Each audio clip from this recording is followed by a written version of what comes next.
Bien, el día de hoy, obviamente el tema obligado son los padres, ¿cierto? Y le hemos titulado Modelaje Parental. El Día de los Padres nació aquí en los Estados Unidos el 19 de junio de 1910 en Spokane, Washington, el estado de Washington, allá arriba, en el área oeste de los Estados Unidos. Nació 3 años después de haber nacido el Día de las Madres, porque vieron que el Día de las Madres tenía tanto éxito que quisieron también hacer el Día de los Padres, ¿no? No fue hasta 62 años después, es decir, en 1972, que el presidente de los Estados Unidos, Richard Nixon, en aquella ocasión, hizo una proclama oficial para que el tercer domingo de cada año en junio se celebrara oficialmente el Día de los Padres. Y el Día de los Padres no solamente incluye, ¿verdad?, las personas que pueden procrear hijos, pero también figuras masculinas que puedan ser un ejemplo y puedan ayudar a otras personas en diferentes ocasiones de la vida. La oficina del censo de los Estados Unidos muestra que casi 18.5 millones de niños crecen sin sus padres, lo que ha llevado a Estados Unidos a ganarse el título mundial de líder en la falta de los padres en los hogares. Aproximadamente el 80% de los hogares monoparentales están dirigidos por madres solteras. Por lo tanto, casi el 25% de nuestros jóvenes crecen sin un padre en el hogar en los Estados Unidos. El 85% de los niños y adolescentes con trastornos de conducta provienen de hogares sin papá. Y más del 70% de todos los pacientes adolescentes en centros de tratamientos de droga y alcohol provienen de hogares sin padre. Y encima de todo eso, tenemos una cultura horrible que nos está azotando en este tiempo y en este momento. En el estado de California, los padres han perdido la custodia de sus hijos simplemente por llamar a sus hijos por su nombre legal. O sea, se llama Roberto, dicen Roberto, por eso han perdido la custodia. ¿A qué se debe eso? Se debe al concepto que el género lo determina la persona y no la biología a la hora de nacer. En el Reino Unido, las personas que quieren cambiarse el sexo mediante intervención quirúrgica ha aumentado en 5,000%. Y este es un daño irreversible. Cuando ponen a una niña, le bloquean sus hormonas, le ponen hormonas masculinas y viceversa. Y también los mutilan y también les cambian físicamente su sexo. Voy a estar usando una palabra que tal vez ustedes conocen, pero tal vez no es una palabra que se usa todo el tiempo, es la palabra utopía. ¿La han escuchado anteriormente? Utopía. Según el diccionario de la lengua española, utopía, en el contexto que lo estamos usando, define como un ideal, como una quimera, como una ilusión, como un sueño, como una fantasía. Es un sistema ideal de gobierno en el que concibe una sociedad perfecta. Y dentro de la definición dice, es un plan ideal que es irrealizable, o sea, no se puede realizar. Estamos nosotros viviendo aquí en los Estados Unidos un tiempo cada vez más cerca que se quiere establecer esa misma utopía que fracasó en el socialismo y en el comunismo en el pasado. La gente que está en el poder ahora mismo quiere producir esta sociedad idealista, esta sociedad utópica que ha fracasado a través de los años. Es el mismo mito utópico que produjo tantos amargos desenlaces, tantos amargos frutos en las naciones totalitarias.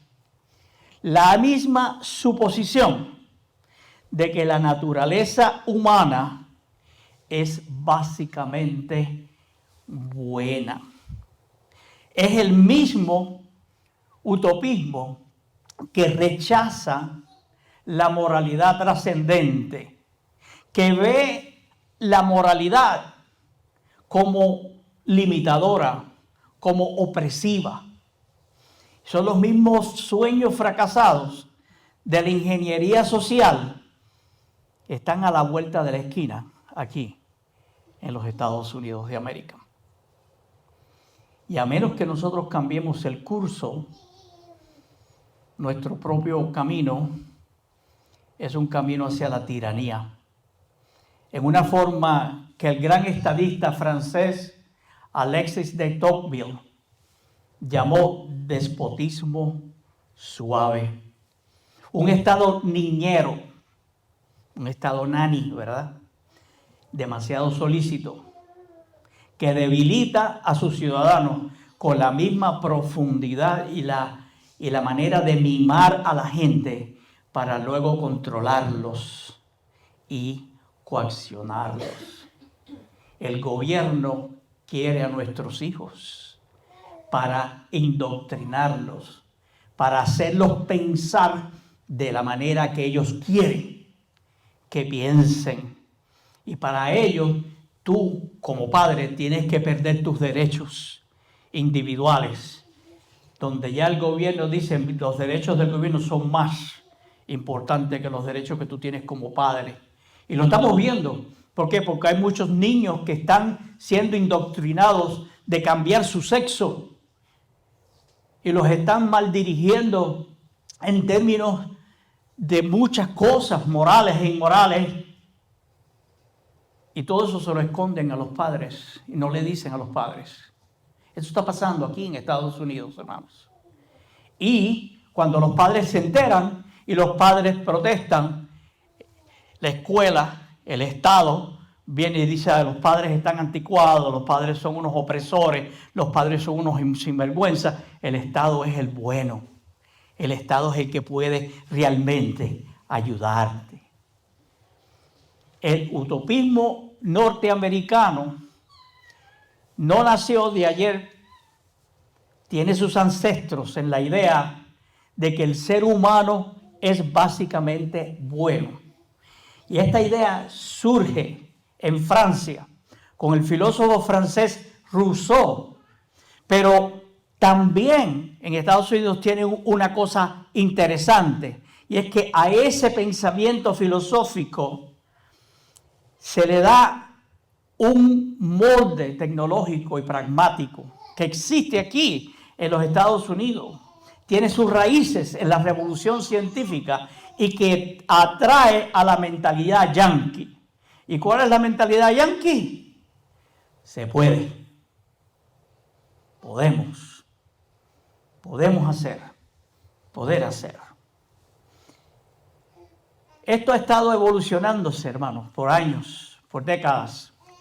Y uno de los resultados de toda esta situación, de este pensamiento utópico, ha producido un cambio en el sistema de educación en los Estados Unidos.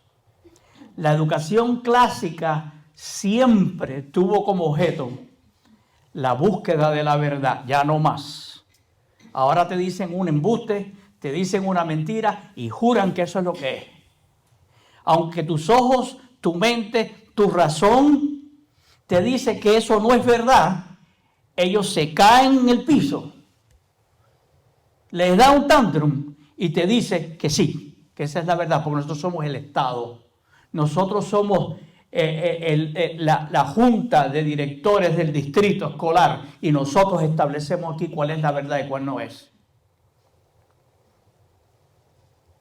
Pero antes, la búsqueda de la verdad era lo principal y además la formación del carácter moral, ya no más.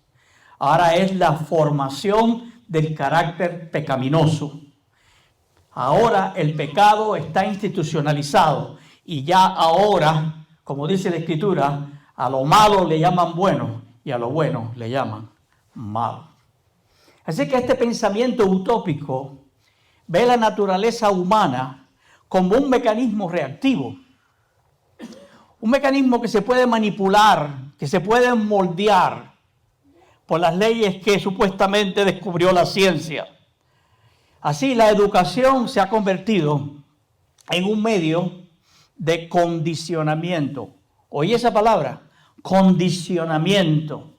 Con el niño siendo tratado esencialmente como alguien que es pasivo, que no es un ser moralmente activo. Según el diccionario Vox, dice que condicionamiento es la acción y el efecto de someter a un individuo o grupo a una serie de influencias con objeto de provocar en él reacciones determinadas previamente frente a ciertos estímulos. Por supuesto, esta filosofía deshumanizante siempre se presenta en el lenguaje de la promesa utópica. En las palabras de J.B. Watson, el fundador del conductismo, dice: dame el bebé y la posibilidad de dar forma en cualquier dirección es casi infinita. Olvídese de tratar de reformar el comportamiento a través de la religión y la moralidad. Estas son meras formas de opresión. La moralidad ahora es una forma de opresión. A través de la educación, el mundo puede ser liberado del folclore legendario, este es J.B. Watson todavía, libres de costumbres y convenciones tontas que envuelven al individuo como tensas bandas de acero. Hermanos, cuando negamos la cosmovisión cristiana y nosotros rechazamos sus enseñanzas sobre el pecado y la responsabilidad moral en favor de una visión más ilustrada y científica. Y si me acuerdo de la Biblia donde dice que queriendo ser sabios se convirtieron en necios, porque Dios los entregó una mente reprobada. Y eso es lo que tienen la gente hoy día que están en el gobierno y que están en las esferas de poder, una mente reprobada. En realidad, estos términos lo que hacen es que despojan a las personas de su dignidad y las tratan como si no fueran ni siquiera humanas. Así que la idea que el ser humano es bueno por naturaleza es una vil mentira y es un desastre para la ingeniería social de la mentalidad utópica de este país y de cualquier otro país. Y eso, hermano, está pasando.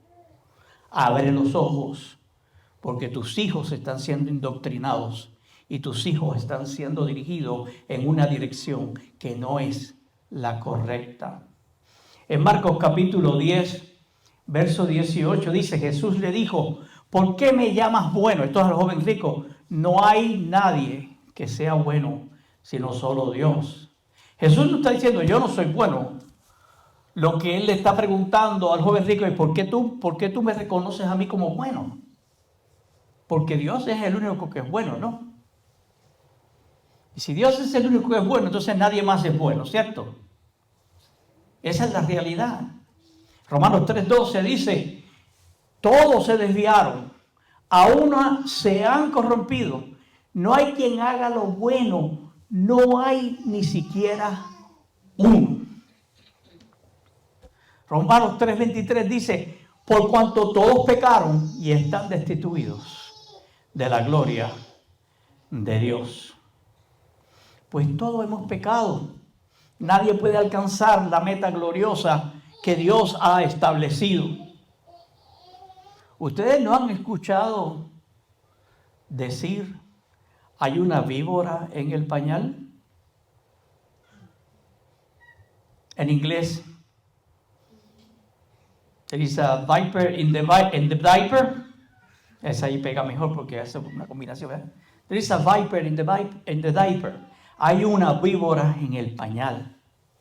Hermanos, entrañablemente amamos a nuestros hijos con toda nuestra vida, con todas las fuerzas de nuestro corazón, ¿verdad que sí?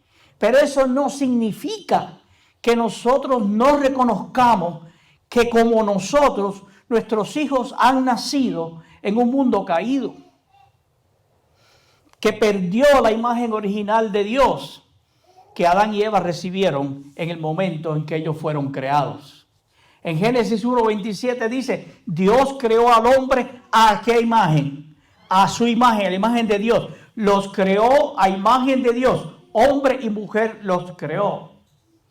Pero una vez pecaron, Génesis 5:3 dice, y Adán vivió 130 años y engendró un hijo a su imagen, no a la imagen de Dios, a su imagen y semejanza, y le puso por nombre Set, que fue el que sustituyó a Abel después que Caín lo mató. El mal existe, pero la sociedad utópica y el sueño utópico no quiere admitir que el mal existe.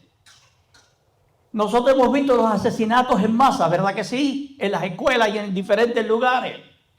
Los estamos experimentando. ¿Cómo el utopismo mira todo esto? El utopismo no relaciona nada de esto con la realidad de la maldad, ni con la realidad del pecado. ¿Qué dice?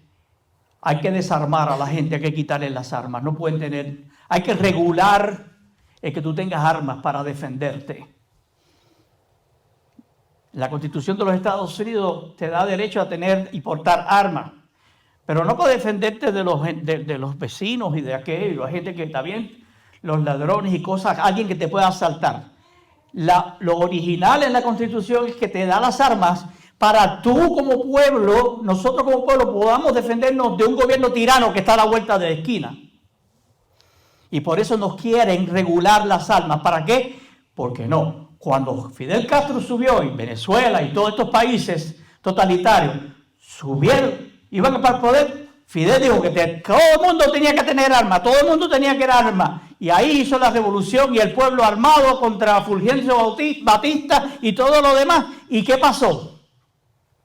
Subió al poder, 1 de enero de 1959, en La Habana. Y tan pronto sube al poder, dice, ¿armas para qué? Ya la revolución triunfó. Ahora la revolución triunfó, ahora no necesitas armas. Y pasaron una ley que si tú no entregabas tu arma, tú podías ir al paredón de fusilamiento si no entregabas tu arma. Y al pueblo estar desarmado, entonces doblegaron al pueblo, y todavía el pueblo cubano y de Venezuela están doblegados bajo la tiranía. El mal existe, hermanos, pero no lo relacionan con el pecado. Dice, se trata de explicar, no es que hay algunas personas que están mentalmente enfermas. Sí, es verdad, hay gente enferma mentalmente, no hay cabe duda de eso. Pero yo te pregunto, ¿estaba Caín mentalmente enfermo cuando él mató a su hermano Abel? Génesis capítulo 4, verso del 6 al 8 dice, entonces el Señor dijo a Caín, ¿por qué te has enfurecido? ¿Por qué ha decaído tu semblante? Si haces lo bueno, ¿no serás enaltecido? Pero si no haces lo bueno, el pecado está a la puerta y te seducirá. Pero tú debes enseñorearte de él. Caín habló con su hermano Abel y sucedió que estando juntos en el campo, Caín se levantó contra su hermano Abel y lo mató. Dios le advirtió a Caín: hey, estás mal. No dijo: oye, estás mentalmente enfermo, déjame curarte, déjame sanarte para que no cometas un error, ¿no? Le dijo: no estás haciendo lo bueno, estás actuando mal. Así que sabemos que la conversación de Dios y Caín, después de este evento, que Caín mata a Abel, ¿verdad? No nos da ni siquiera un indicio de que estaba Caín mentalmente enfermo, sino que la maldad que estaba en su corazón, en su interior, lo hizo levantarse contra su hermano y matarlo. ¿Por qué destruyó Dios casi por completo la humanidad entera, excepto Noé y su familia? 8 personas. Si hubiera sido por causa de la enfermedad mental de todo el mundo, entonces Dios lo hubiese dicho en su palabra. Los seres humanos mentalmente se enfermaron y los tuve que eliminar. Eso no fue lo que Dios dijo, ¿verdad que no? En Génesis 6:5 dice: el Señor vio que era mucha, ¿qué? La enfermedad mental. ¿Dice eso ahí? La maldad de los hombres en la tierra, y que todos los planes y pensamientos de su corazón, todos los planes y pensamientos de su corazón eran siempre los de hacer solo mal. Si nosotros aceptamos la teoría utópica de que el ser humano es bueno, es simplemente que algunos están enfermos mentalmente, bueno, pues como dirían en inglés, ¿verdad? By default. Si mi naturaleza es buena y me enfermo mentalmente, yo debo hacer cosas buenas, ¿no? Es ridículo. Son unos ridículos. Pero tienen su mente entenebrecida porque se han apartado de Dios. Así que el mal, hermano, es real. El hombre separado de Dios no es bueno, sino malo. El ser humano sin Dios está perdido, está muerto en sus delitos y pecados. Ahora la pregunta es: ¿qué podemos hacer tú y yo como padres cristianos ante la realidad de que nuestros hijos llevan en su cuerpo la realidad del pecado, de la maldad, y ante una cosmovisión social que promueve todo lo contrario a Dios? Y todo lo que Dios nos ha mostrado como la verdad y la realidad, los que nos gobiernan y nos quieren controlar, nos dicen que lo que Dios dijo que fue mentira. Pero eso ya es viejo, porque eso es lo que le dijo la serpiente a Eva y a Adán. No es que Dios, es que no, Dios dijo una cosa, pero eso no es así. ¿Qué vamos a hacer? ¿Qué vas a hacer como padre? Necesitas urgentemente asumir responsabilidad y modelar parentalmente a tus hijos como un cristiano, como un hijo de Dios. Porque es importante enseñar a los niños que lo que ellos valen, que su identidad no la establece el gobierno, ni las escuelas, ni los grupitos, ni los psicólogos, ni los conductistas, ni los que sean. Se establece por la obra de Cristo en la cruz del Calvario, y no hay otra manera. 1 Timoteo 6:12 dice Pablo a Timoteo, el joven Timoteo: pelea la buena batalla, la de la fe, echa mano de la vida eterna, a la cual fuiste llamado y confesaste la buena confesión delante de muchos testigos. Necesitas enseñarle y recordarle a tus hijos que saquen su vida interior y de su vida interior ellos vean la valía y la vida de Cristo Jesús en ellos. Si es que Cristo está en sus corazones. Pero si Cristo no está en el corazón de tu hijo o de tu hija, asegúrate de que ellos entiendan y que por fe vengan al conocimiento de Cristo Jesús como su Señor y Salvador personal. De otra manera, alguien te los va a indoctrinar de una manera errónea y vas a tener muchos problemas. Efesios 6:4 dice: ustedes padres, no exasperen a sus hijos, sino edúquenlos en la disciplina y la instrucción del Señor. Y aquí muchas veces simplemente nos concentramos en la disciplina. Hay que disciplinar a los hijos. Pero ¿qué pasa con la palabra edúquenlos? Instrúyenlo. Educa a tus hijos. ¿En qué vas a educar a tus hijos? En la lucha de la fe. Ayúdalos a aprender a aferrarse realmente a Jesús. Y aquí es donde intervenimos tú y yo como padres para ayudar a nuestros hijos a aprender cómo permitirse ser llenos del Espíritu de Dios. Y nosotros debemos convertir a nuestros hijos en adultos profundamente fieles a Dios y consigo mismo. La lucha más grande de nuestros hijos, hermanos, no es secreto.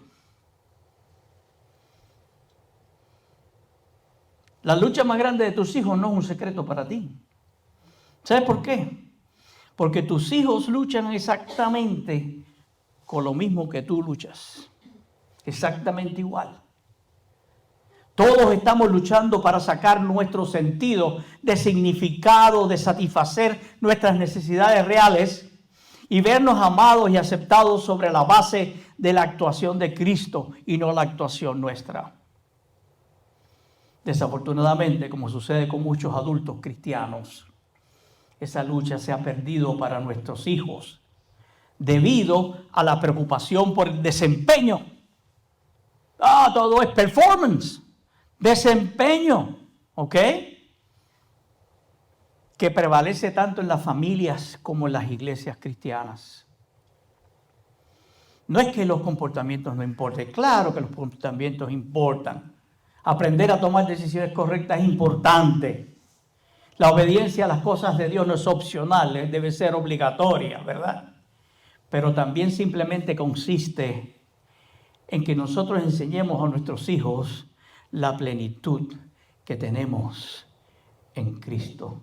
En Efesios capítulo 3, versos del 17 al 19 dice: para que Cristo habite en sus corazones por medio de la fe, de modo que siendo arraigados y fundamentados en amor, ustedes sean plenamente capaces de comprender junto con todos los santos cuál es la anchura, la longitud, la altura y la profundidad, y de conocer el amor de Cristo que sobrepasa todo conocimiento, para que así sean llenos de toda la plenitud de Dios. Este pasaje se trata de estar lleno por dentro. No está lleno de computadoras, no está lleno de carritos, no está lleno de esto, de aquello, de lo otro. Le compramos a nuestros hijos todo. Importante que no lloren, que no hagan la vida de cuadrito. Y no nos preocupamos de llenarlos por dentro. Los llenamos por fuera de ropa, zapatos, juguetes, vacaciones. De todo, deporte, equipos deportivos, nómbralo. Y por dentro, ¿de qué lo llenamos?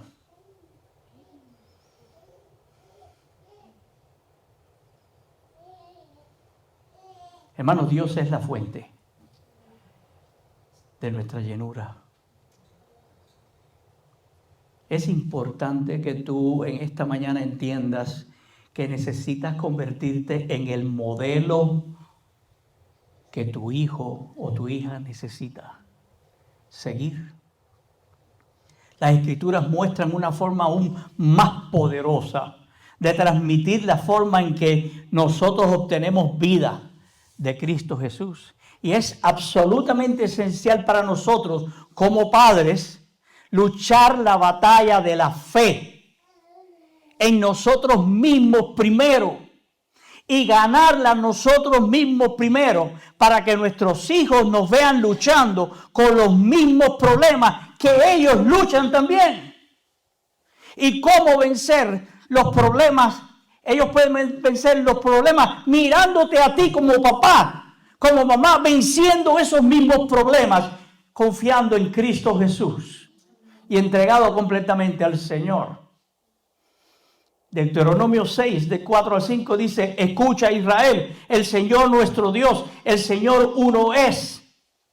Y amarás al Señor tu Dios con todo tu corazón, con toda tu alma y con toda su fuerza. Aquí especial, pero eso es del Antiguo Testamento, ¿sí? Y toda escritura es inspirada por Dios y útil para enseñar, para redarguir, para que el hombre de Dios sea preparado y perfecto.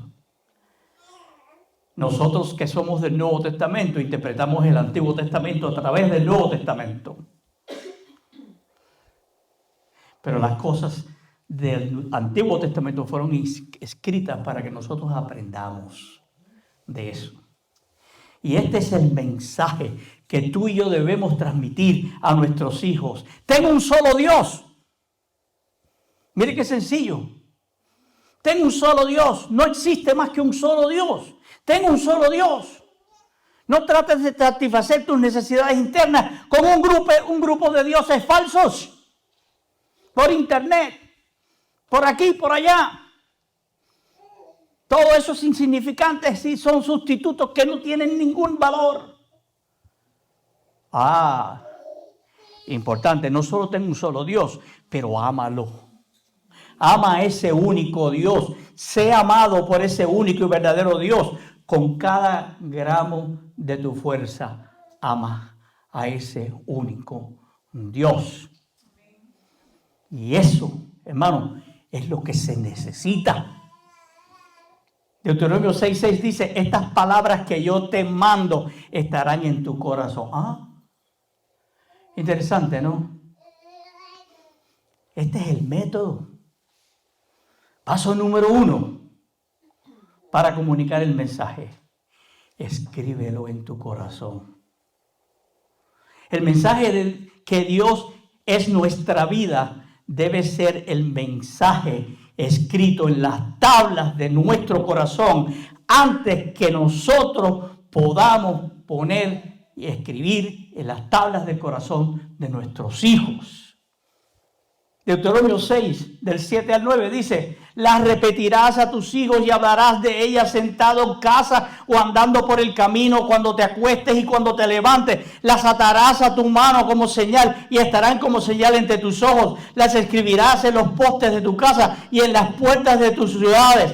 Y las enseñarás diligentemente a tus hijos y hablarás de ellas cuando te sientes en tu casa y cuando andes por el camino y cuando te acuestes y cuando te levantes, y las atarás como una señal en tu mano y serán como frontales en tu frente, y las escribirás en los postes de tu casa y en tus puertas.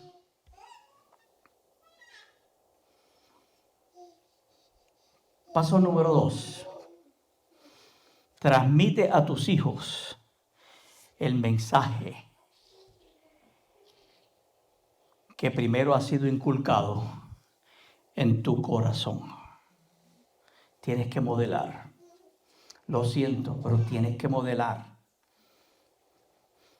Transmite la verdad eterna de que es una lucha tener un solo Dios. Deja que tu fe en un solo Dios fluya de tu interior. Deja que se manifieste en todo lo que tú haces exteriormente como resultado. Enseñar a los niños cómo vivir es más que un conjunto de reglas para que ellos las obedezcan. ¿Qué tan importante es el ejemplo vivo para un niño? Es obvio que el apóstol Pablo creía en la importancia de modelar. Filipenses 4:9 dice: lo que aprendieron, recibieron, oyeron y vieron en mí, esto hagan. Y el Dios de paz estará con ustedes. En 1 Corintios 11:1, Pablo dice, sean ustedes imitadores de mí, así como yo lo soy de Cristo. Pablo se ofrece a sí mismo como modelo para que podamos seguir su ejemplo. No solo modeló, llamó la atención sobre sí mismo como modelo y presenta una imagen increíble de Pablo como modelo de la fe. Hermanos, en la traducción la palabra imitar, sean imitadores de mí, proviene de la palabra griega mimetai. Y esa palabra griega mimetai viene del concepto de mímica. Y hay una diferencia entre mímica y pantomima. La pantomima significa indicar que algo exterior, a través de nuestros gestos y todo, le indicamos que hay una cosa exterior para que otra persona pueda verlo, aunque no está ahí, y experimentarlo. Es como, por ejemplo, pretender que hay una pared. ¿Se han visto esa gente haciendo pantomima? Que hay una pared, ¿verdad? Para que otros puedan ver la pared, que no está. Pero en la mímica es diferente. Porque en la mímica tengo que ver y experimentar la pared yo mismo. Tengo que experimentar la pared yo mismo. Lo que aparece en el exterior no beneficia a los que miran, porque es una expresión de lo que experimento interiormente. Tu vida exterior tiene que ser la manifestación de lo que tú estás experimentando en tu interior. Pablo no les está diciendo a los cristianos que copien su comportamiento cristiano externo. Mostrar el comportamiento cristiano por fuera para que otros lo vean también pierde el punto de lo que Pablo quiere decir. Más bien, Pablo nos está instruyendo en enfocarnos en una realidad interna de la cual fluirá su expresión. Hermanos, lo que la filosofía del hombre ofrece nunca ha funcionado y jamás funcionará para poder establecer seres humanos estables y libres. Esto es solo posible en Jesucristo. Las vidas de tus hijos están en peligro. Repito eso. Las vidas de tus hijos están en peligro y necesitan de tu protección.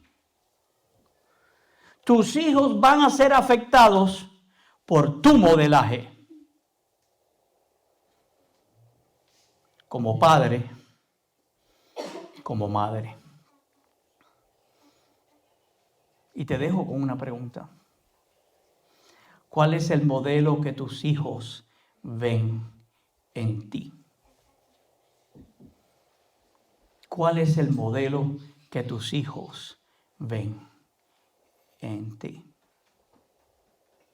Vamos a orar. Bendito Dios y Padre, gracias por hablarnos en esta mañana. Gracias por abrir nuestros ojos a la realidad que estamos viviendo y de la solución y la importancia de nosotros vivir una realidad contigo, Jesús, de tal manera que nosotros podamos modelar para nuestros hijos. Protégenos, líbranos del mal. En el nombre tuyo, Jesús. Amén. Que el Señor les bendiga. Todavía no nos vamos, ¿verdad? Ok.